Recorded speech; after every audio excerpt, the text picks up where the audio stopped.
Militer Rusia merilis rekaman aksi disebut penjaga langit Donetsk dalam pertempuran demi pembebasan wilayah tersebut. Rekamannya beredar di Telegram pada Minggu 20 Oktober 2024. Dalam keterangan unggahan disebutkan penembak anti pesawat dari Tentara Gabungan Pengawal ke-51 Rusia kembali menghalau serangan angkatan bersenjata Ukraina.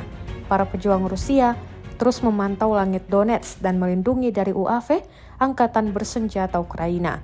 Divisi rudal anti pesawat terpisah dari OA ke-51 berhasil menembak jatuh sasaran udara musuh dengan rudal, dan UAV angkatan bersenjata Ukraina berhasil dihancurkan oleh senjata anti pesawat dari Brigade ke-132. Jelas narasi unggahan Rusia.